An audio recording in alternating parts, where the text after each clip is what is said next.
Ramai yang tanya Taufik cara nak set tight graph pada mak motor. Kali ini Taufik akan kongsikan video kaedah yang paling efektif, paling efisien cara nak set tight graph mak motor. Mula set jam mengikut masa yang betul. Untuk set jam, tekan button A lama sampai blinking, kemudian tekan button C untuk adjust pergi ke bahagian masa. Kemudian anda setkan masa mengikut masa sekarang. Macam sekarang dalam 4 minit. Tukarkan sahaja D untuk forward 6:04 minit PM. Dah tepat pada waktu sekarang, tekan semula button A.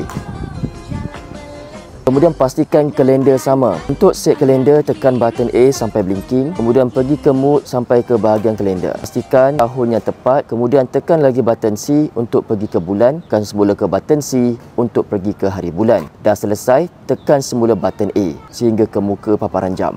Kemudian pastikan UTC mengikut zon masa negara kita. Untuk pergi ke UTC, tekan button A sehingga blinking.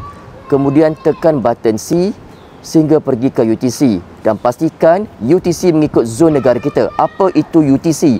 UTC adalah Coordinated Universal Time ataupun dalam bahasa waktu universal selaras. Di Malaysia kita menggunakan 8.0. Next, set longitude. Untuk set longitude, anda kena tekan button A sehingga blinking. Tekan semula button A, dia akan pergi ke paparan longitude. Dan untuk dapatkan rujukan longitude, saya akan rujuk kepada aplikasi. Saya buka aplikasi yang ini sebab sangat mudah. Boleh tahu lokasi kawasan perairan dekat dengan pendapatan anda. Anda tekan button search, anda tekan nearest untuk dapatkan longitude kawasan perairan yang paling terdekat dengan kawasan anda. Dan pastikan anda allow. Dia akan tunjukkan paparan kawasan air perairan terdekat. Macam di sini, dia tunjukkan Sungai Pelik. Longitude 101.70 degree east. Ambil nombor yang ini untuk dimasukkan ke dalam jam. Untuk keadaan saya sekarang, kena tekan button reverse sehingga 101.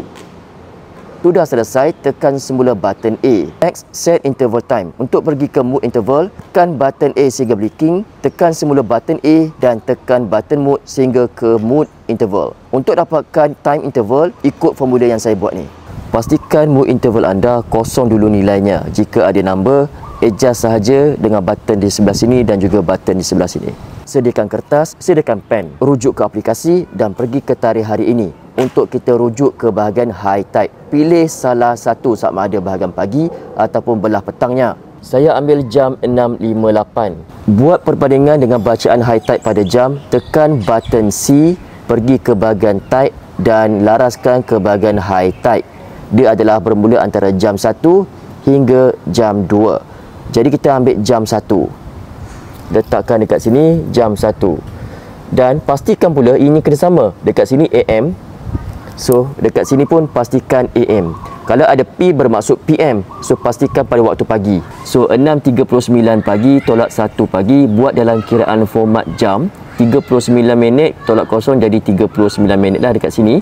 Dan dekat sini 6 jam tolak 1 jam bersamaan dengan 5 jam.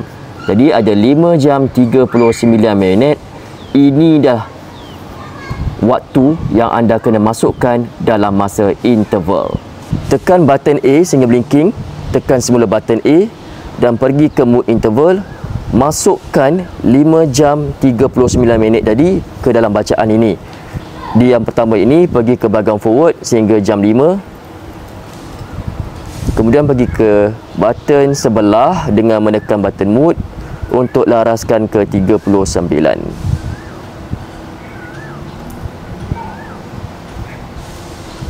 Selesai, tekan semula button A dan jom kita tengok bacaan high tide pada jam ini.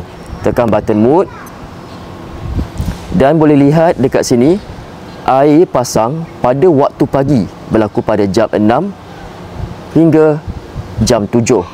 Kita buat comparison dengan aplikasi, adakah sama? Kalau dekat sini dia tunjukkan pada tarikh hari ini 15 Mac, high tide berlaku pada jam 6.39. So lebih kedekatlah ni. So antara jam 6 hingga jam 7 berlakunya air pasang. Nampak? Antara jam 6 hingga jam 7 berlaku air pasang. Di sebelah petangnya pula pada jam 6.58 PM. Jom tengok dekat sini bila air pasang di sebelah petangnya. Tekan bahagian forward sehingga ada keluar PM dan pergi ke arah yang paling tinggi. Dekat sini menunjukkan antara jam 6 hingga jam 7 berlaku air pasang. Tengok comparison dekat sini, jam 6.58. Dan selesailah untuk setting tight graph dekat mat motor. So untuk korang yang belum ada mat motor ataupun G7900, ada macam-macam color, ada 4 color pilihan. Korang nak berkenan pada harga original terbaik, boleh cari Taufik dekat Accent sekarang.